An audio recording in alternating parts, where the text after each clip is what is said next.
بسم اللہ الرحمن الرحیم۔ السلام علیکم ورحمۃ اللہ وبرکاتہ۔ میں مشتاق احمد، آپ دیکھ رہے ہیں یوٹیوب چینل۔ علاج کی شرعی حیثیت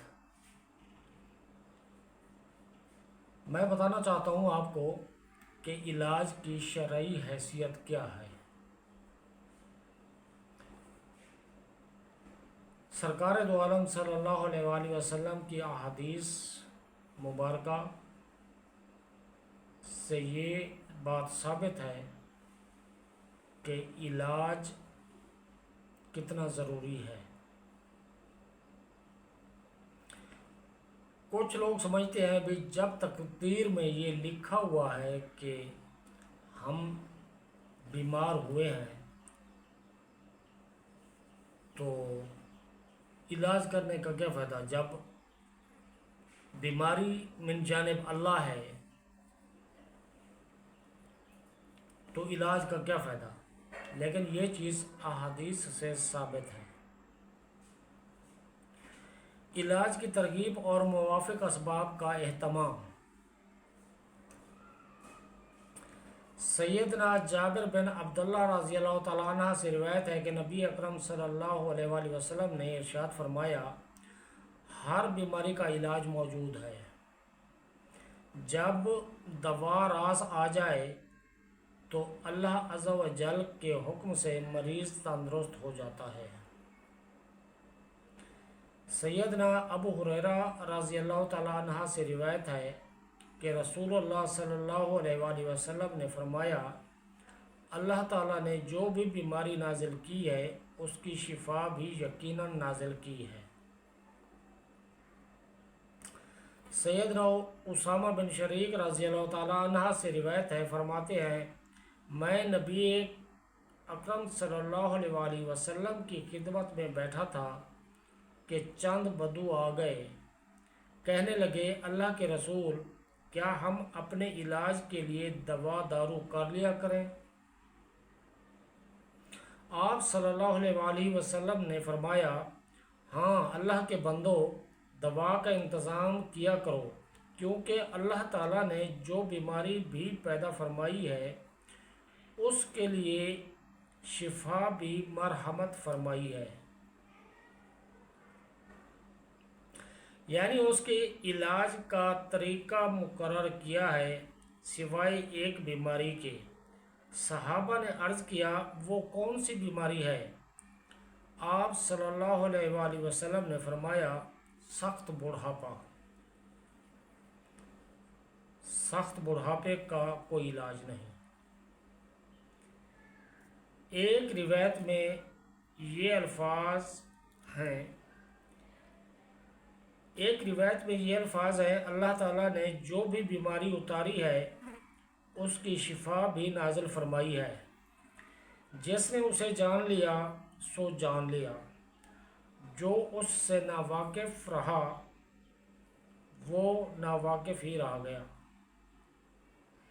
مذکورہ الفاظ حضرت عبداللہ بن مسعود رضی اللہ تعالی عنہ سے بھی مروی ہے۔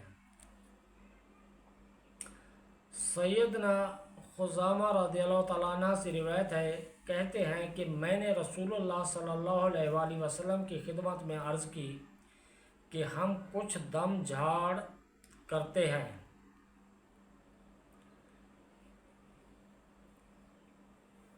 رسول اللہ صلی اللہ علیہ وآلہ وسلم کی خدمت میں عرض کی کہ ہم کچھ دم جھاڑا کرتے ہیں، کچھ دوائیں استعمال کرتے ہیں، اس طرح اپنے بچاؤ کا کچھ بندوبست کرتے ہیں۔ کیا ان کاموں سے تقدیر بدل جاتی ہے؟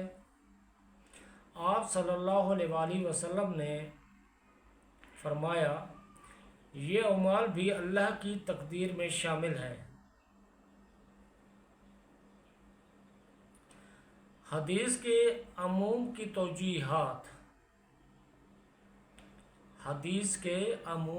توجیہات۔ مندرجہ بالا احادیث میں اسباب اور مسببات کا ذکر ہے اور اسباب اختیار کرنے سے انکار کرنے والوں کی تردید کی گئی ہے۔ یہ جو ارشاد نبوی ہے، ہر بیماری کی دوا موجود ہے، اس کا مفہوم عام بھی ہو سکتا ہے، لہٰذا اس میں وہ مہلک اور لا علاج امراض بھی آ جاتے ہیں جن کا علاج کوئی طبیب نہیں کر سکتا۔ یعنی اللہ تعالیٰ نے علاج تو ہر مرض کا اتارا ہے، لیکن انسانوں کو ان سب کا علم نہیں دیا، کیونکہ انسان صرف وہی امور جان سکتا ہے جن سے اللہ تعالیٰ آگاہی کرا دے۔ رسول اللہ صلی اللہ علیہ وآلہ وسلم نے فرمایا ہے، شفا کا دار و مدار اس بات پر ہے کہ دوا اس بیماری کو راس آ جائے، کیونکہ جس طرح ہر مخلوق کے مد مقابل دوسری مخلوق ہے، اسی طرح ہر بیماری کا مقابلہ کرنے والی دوا بھی موجود ہے جو اس کی متضاد چیز ہی سے ممکن ہے۔ اس لیے نبی اکرم صلی اللہ علیہ وآلہ وسلم کے ارشاد کے مطابق شفا یابی کا تعلق اس امر سے ہے کہ دوا بیماری سے موافقت رکھنے والی ہو، اور یہ بات محض دوا کی موجودگی سے آگے کی چیز اور ایک مختلف امر ہے۔ دوا اگر تاثیر کے لحاظ سے بیماری سے زیادہ تیز ہو یا مقدار میں زیادہ ہو تو اس کے نتیجے میں کوئی نیا مرض لاحق ہو سکتا ہے، اور اگر دوا تاثیر میں ہلکی یا مقدار میں کم ہو تو مرض کنٹرول نہیں ہو سکے گا اور علاج ناکام ہو جائے گا۔ مزید برآں جب علاج کے لیے دوا ہی صحیح تجویز نہ ہو پائے تو شفا کی توقع کیسے کی جا سکتی ہے؟ جائے کہ اگر مناسب وقت یا موسم کا لحاظ بھی نہ رکھا جائے تب تو بجائے فائدے کے الٹا نقصان ہوگا۔ اگر مریض ہی دوا برداشت نہ کر سکے یا کوئی اور رکاوٹ ہو تب بھی مریض صحت یاب نہیں ہو سکتا، کیونکہ مرض اور دوا میں کوئی مطابقت نہیں پائی گئی۔ جب مطابقت پوری ہوگی تو اللہ کے حکم سے شفا ضرور نصیب ہوگی۔ حدیث کی یہی بہتر توجیہ ہے۔ نمبر 2، دوسری توجیہ یہ ہے کہ اس حدیث کے عموم کا مطلب یہ ہے کہ قابل علاج امراض کے شرح لا علاج امراض کی نسبت کی کئی گنا ہے، اور یہ انداز کلام ہر زبان میں پایا جاتا ہے، لہذا حدیث کا مطلب ہوا کہ جو بیماری بھی علاج کے قابل ہے، اللہ تعالیٰ نے اس کی دوا یقینی طور پر پیدا فرمائی ہے۔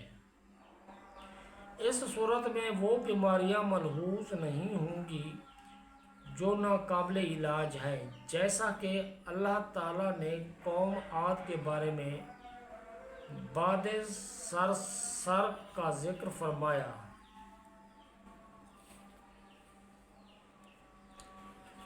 وہ ہوا اللہ کے حکم سے ہر شے کو ملیا میٹ کر رہی تھی۔ تدمر کل شیء امر ربها، وہ ہوا اللہ کے حکم سے ہر شے کو ملیا میٹ کر رہی تھی، یعنی ہر وہ شے جسے تباہ ہونا تھا یا ہر وہ چیز ہے جس سے ہوا ٹکرا رہی تھی وہ برباد ہوتی چلی جا رہی تھی۔ اس قسم کی اور بھی کئی مثالیں ہیں۔ اللہ تعالیٰ نے کائنات میں باہم متضاد اشیاء پیدا کی ہیں۔ اللہ تعالیٰ کی قدرت اور حکمت ہر لحاظ سے کامل ہے۔ اللہ تعالیٰ کی قدرت اور حکمت ہر لحاظ سے کامل ہے۔ اللہ تعالیٰ نے کائنات میں باہم متضاد اشیاء پیدا کی ہیں جو ایک دوسرے کا مقابلہ اور دفاع کرتی ہیں، اور پھر بعض اشیاء بعض پر غالب آ جاتی ہے۔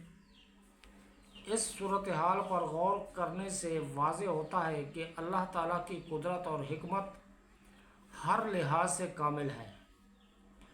اس نے جو کچھ بھی بنایا وہ پائیدار اور فطری معیار کے مطابق ہے، یعنی اللہ تعالیٰ نے جو کچھ بھی بنایا وہ فطری معیار کے مطابق ہے۔ اس سے یہ حقیقت بھی عیاں ہوتی ہے کہ تنہا وہی اکیلی ذات ہے جو ربوبیت اور غلبے کی صفات سے متصف ہے، اور اس کے سوا جو کچھ بھی ہے اس کا مد مقابل ضرور موجود ہے۔ غنا اور بے پرواہی صرف اللہ ہی کی ذات صفت ہے۔ غنا اور بے پرواہی صرف اللہ ہی کی ذاتی صفت ہے، باقی ہر مخلوق اللہ رب العزت کی محتاج ہے۔ علاج توکل کے منافی نہیں۔ علاج توکل کے منافی نہیں۔ صحیح احادیث سے ثابت ہوتا ہے کہ علاج توکل کے منافی نہیں۔ جس طرح بھوک، پیاس، گرمی اور سردی کا علاج ان مقابل اشیاء یعنی غذا، پانی اور دھوپ چھاؤں کے ذریعے سے کیا جاتا ہے، اسی طرح بیماریوں کا علاج بھی ضرور موجود ہے۔ حق یہ ہے کہ توحید کی تکمیل جائز اور فطری اسباب کے بغیر ممکن ہی نہیں۔ اسباب سے کنارہ کشی توکل میں کمزوری کا باعث ہے۔ اسباب سے کنارہ کشی توکل میں کمزوری کا باعث ہے، کیونکہ یہ ایک منفی طرز عمل ہے جو اللہ تعالیٰ کے احکام اور حکمت و دانائی کے خلاف ہے۔ دراصل ایسا شخص یہ سمجھ رہا ہوتا ہے کہ اس طرح اس کا توکل مضبوط ہوگا، حالانکہ توکل کا اصل مفہوم یہ ہے کہ انسان اللہ تعالیٰ پر اعتماد کرتے ہوئے ایسے اسباب اختیار کرے جو دنیاوی اور اخروی فوائد کے ساتھ ساتھ نقصانات سے بھی بچانے کا ذریعہ بن سکے۔ بصورت دیگر وہ عقل اور شریعت دونوں کا منکر ٹھہرے گا۔ لاچاری کا نام توکل نہیں ہے۔ لاچاری کا نام توکل نہیں ہے۔ نہ توکل کو لاچاری اور بے بسی سے منسوب کرنا چاہیے۔ علاج تقدیر پر غالب نہیں، لیکن یہ بھی ہے کہ علاج تقدیر پر غالب نہیں۔ کچھ لوگ علاج کرانے کے قائل نہیں ہوتے۔ وہ کہتے ہیں اگر قسمت میں شفا لکھی ہوئی تو خود بخود شفا نصیب ہو جائے گی۔ کچھ لوگ علاج کرانے کے قائل نہیں ہوتے اور وہ کہتے ہیں اگر قسمت میں شفا لکھی ہوئی اگر قسمت میں لکھی ہوئی تو خود بخود شفا نصیب ہو جائے گی، علاج کی کیا ضرورت ہے؟ اگر مقدر میں تندرستی نہیں لکھی تو علاج کا کیا فائدہ؟ آگے سے یہ بھی سوال ہے، اگر مقدر میں تندرستی نہیں لکھی تو علاج کا کیا فائدہ؟ بعض لوگ یہ بھی کہتے ہیں بیماری اللہ کی تقدیر ہے اور تقدیر بدل نہیں سکتی۔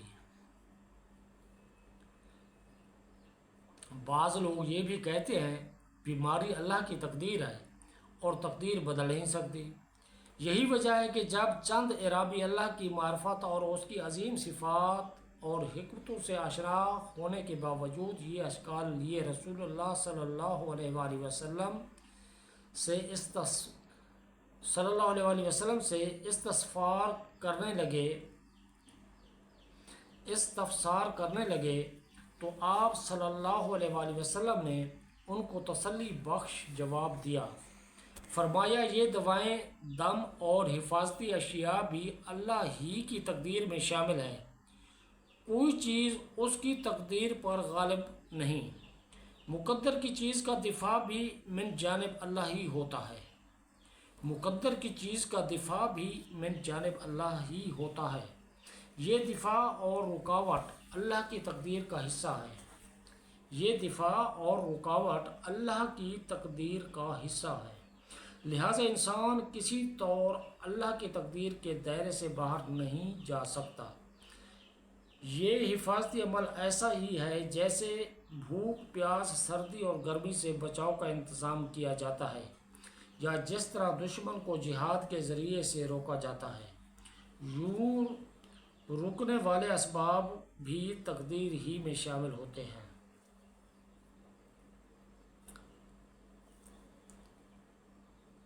اس قدریہ قسم کے موقف سے یہ لازم آتا ہے کہ کسی بھی فائدے کے حصول اور نقصان سے بچاؤ کے لیے سرے سے کوئی تدبیر ہی نہ کی جائے، کیونکہ اگر فائدہ یا نقصان مقدر ہے تو وہ برحال ہو کر رہے گا، اس کے برعکس کچھ بھی نہیں ہو سکتا۔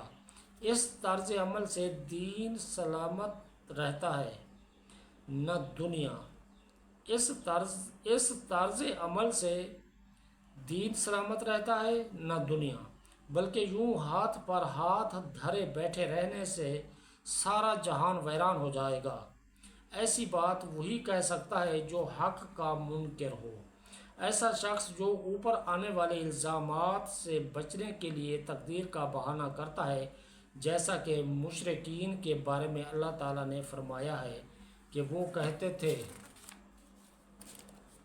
لو شاء اللہ ما اشرکنا ولا آباؤنا، اگر اللہ تعالیٰ چاہتا تو نہ ہم شرک کرتے نہ ہمارے آبا و اجداد۔ نیز فرمایا کہ وہ کہتے تھے لو شاء اللہ ما عبدنا من دونہ من شیء نحن ولا آباؤنا، اگر اللہ تعالیٰ چاہتا تو ہم اور ہمارے آبا و اجداد اس اللہ کے سوا کسی چیز کی پوجا نہ کرتے، اس لیے کہ جب اللہ تعالیٰ نے رسولوں